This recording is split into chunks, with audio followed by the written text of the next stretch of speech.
ప్రధానంగా డిసిప్లిన్ కావాలి. 2 positive attitude. ఎన్నిసార్లు ఫెయిల్యూర్స్ వచ్చినా, ఎన్ని రకాల ఛాలెంజెస్ వచ్చినా తిరిగి మనం లెగవాలి. అదే పాజిటివిటీ అన్నమాట. అదే పాజిటివ్ యాటిట్యూడ్. ఎక్కడ ఆగకూడదు, మనం పరిగెడుతూనే ఉండాలన్నమాట. అంతకంటే ముఖ్యమైనది కమిట్మెంట్.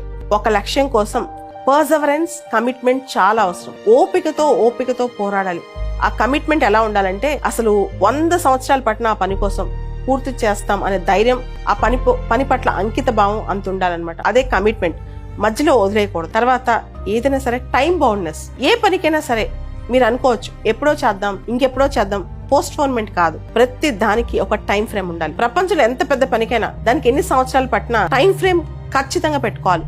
టైం ఫ్రేమ్ పెట్టుకునే పని చేయాలి. అది 4 ఏళ్ళు కావచ్చు, 5 ఏళ్ళు కావచ్చు. ఒక 5 years తర్వాత నేను ఇలా ఉండాలనుకుంటున్నాను. ఇప్పటి నుంచే రోజు దాన్ని ఎన్విజన్ చేసుకోవాలన్నమాట. ఆ టార్గెట్ పెట్టుకుని క్రమశిక్షణతో ముందుకెళ్ళాలి. 5వది అతి ముఖ్యమైనది, విమర్శలకు భయపడద్దు. Face the criticism positive.